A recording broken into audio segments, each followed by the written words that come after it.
Olá, sejam muito bem-vindos ao programa Opinião Construtiva. Hoje eu estou trazendo o Marco Mamoli. Ele é cirurgião dentista e trabalha na área psicossomática. Tudo bem, Marco? Tudo bom, Sheila. E que bom! Uma grande satisfação estar você aqui presente no nosso programa. Eu que agradeço, Sheila. Então, pessoal, o Marco vai comentar com vocês a respeito de um assunto de extremo interesse, principalmente para pessoas que vivem nesse dia a dia, nessa agitação. Qual é a influência das nossas emoções nas nossas bactérias? É isso mesmo que você ouviu. Qual é a importância ou a conexão que tem as nossas emoções e as bactérias? Vamos lá, Marco, conta um pouco pra gente sobre isso. Bom, Sheila, as alterações das nossas bactérias, elas são muito perceptíveis à medida que os nossos estados emocionais vão mudando. Por exemplo, a partir do momento que a gente começa a liberar muita adrenalina e a gente começa a produzir demais esse tipo de neurotransmissor, nós começamos a eliminá-lo também através da saliva. E existem pesquisas já há alguns anos em várias universidades do mundo que provam que essa adrenalina, quando cai na nossa saliva, ela vai para a nossa cavidade oral e elas acabam causando um aumento da potencialidade das bactérias que naturalmente moram na nossa boca e elas conseguem causar doenças que até então não causavam.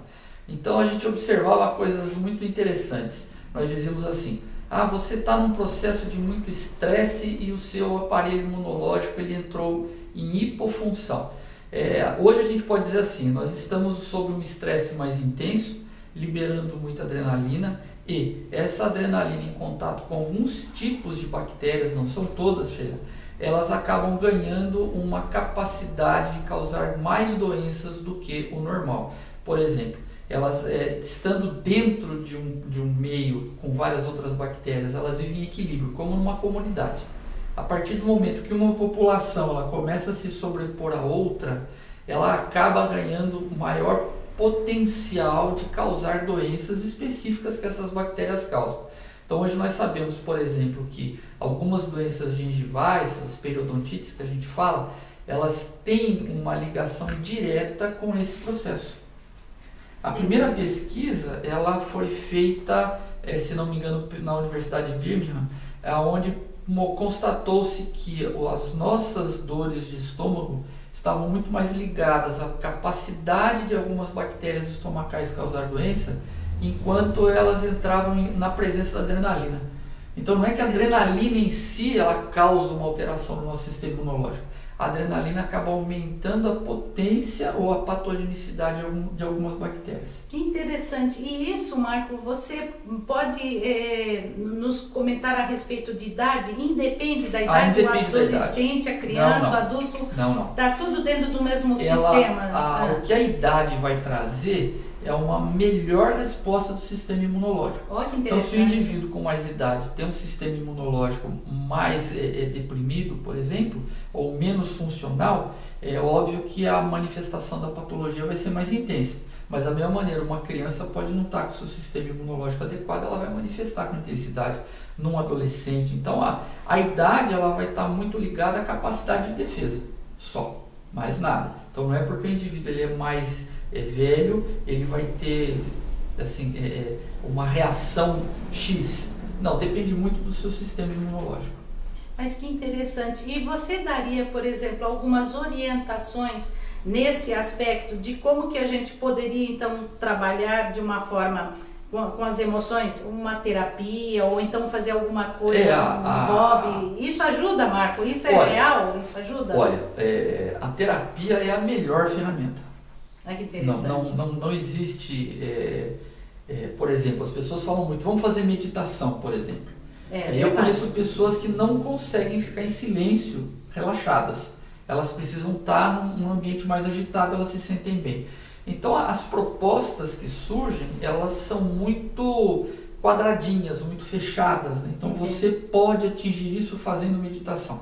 Ora, a meditação pode ser muito estressante para quem não gosta. Pois e liberar mais adrenalina. Pois é verdade. Então a grande ferramenta é o autoconhecimento. Ah, e o autoconhecimento ele só é possível através de um profissional que possa orientá-lo.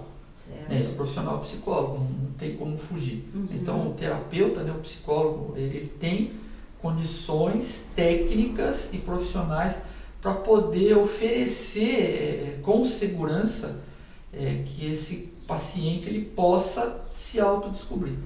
Então, a partir do momento que eu sei que algumas situações elas me são desagradáveis, eu tenho condições de poder evitá-las ou não.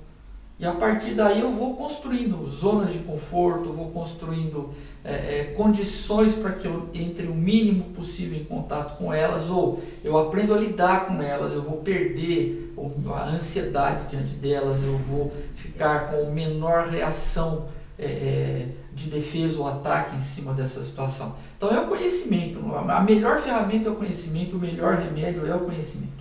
Nossa, você comentou uma coisa muito importante para você que está nos ouvindo. Veja só, as pessoas se preocupam de fazer tanta coisa fora, né, Marco? Sim. E como é importante você começar de uma base mais sólida. O que seria essa base sólida? É o autoconhecimento, como o Marco acabou de falar. É você saber quais que são os seus limites, o que você pode ir além, o que você deve até às vezes contornar dentro da sua história, mas seguir cada vez mais, e quanto mais consciente de você mesmo, melhor. Até mesmo para as respostas dentro do organismo, é um todo, né? Sim, sim. Existe um grande equívoco que se coloca que nós temos condições de controlar o nosso corpo, que nós temos condições de fazer autocuras, nós não temos essa condição. Isso é um sonho agradável, né, que o humano cria. Poético, né? Exato, é algo poético, mas que acaba se voltando contra o próprio humano. Porque aqueles que não conseguem são colocados como seres de segunda categoria. Pois é, verdade. E isso causa muito mais doenças do que a gente ter a autoconsciência, inclusive da espécie como um todo, de que nós temos limites, inclusive limites emocionais, limites bioquímicos, limites afetivos, limites físicos e limites de cura também. Se você entra num ponto de não retorno, se essa tua situação ela serviu de gatilho para algum processo genético, também é uma condição que a gente não tem como... Não tem acesso, não tem como abrir. Até o momento nós não temos acesso. Mas interessante que você comentou, nossa, um assunto que eu acho importantíssimo a gente abordar, exatamente isso. Cria-se uma expectativa que você pode, isso não é real. Não. Isso não está dentro da realidade mesmo. E daí vem o quê? A frustração. E a frustração pode até matar, né? Sim, ela vai fazer com que nós tenhamos um desequilíbrio de novo, e aí a gente não sabe qual resposta vai ser. Qual resposta é uma incógnita. Então é muito cruel e desumano colocar esse poder que nós não temos. Na verdade é bem como você falou, uma visão poética, romântica, mas é uma visão muito dura, uma visão ela não é includente, não é uma visão includente, ela é excludente. É verdade, ela cria novas subpossibilidades que não são verdadeiras. Né? Subgrupos, então, grupos que conseguem, grupos que não conseguem, isso não é verdade. Isso não é verdade. Isso é uma grande manipulação emocional, não faz o menor sentido. Então, e vem aí a história da terapia, não, Marco? Porque o terapeuta, ele vai individualizar a sua história e a sua necessidade daquele momento. Então, ele faz o quê? Ele vai fazer uma leitura específica para você. Então, tome cuidado com livros, né? A gente sabe que tem referências interessantes e tal, mas não usem esses livros como a tábua de salvação da sua vida, não é mesmo, Marco? Não. O que é mais adequado é a busca pelo terapeuta e a sua autodescoberta. Tá certo. Bom, Marco, eu gostaria assim que você deixasse um contato, se alguém gostaria de ter mais informações, um assunto interessantíssimo, por favor, pode falar seu e-mail. Obrigado, Sheila. O meu e-mail é dr.marcob15@hotmail.com. Muito bom, Marco. Eu quero agradecer imensamente a sua presença na Opinião Construtiva e fica aqui meu agradecimento e olha, obrigada pelas suas orientações e tantas formas que você tem de agir na vida das pessoas, principalmente libertando. Muito obrigada. Eu que agradeço, Sheila.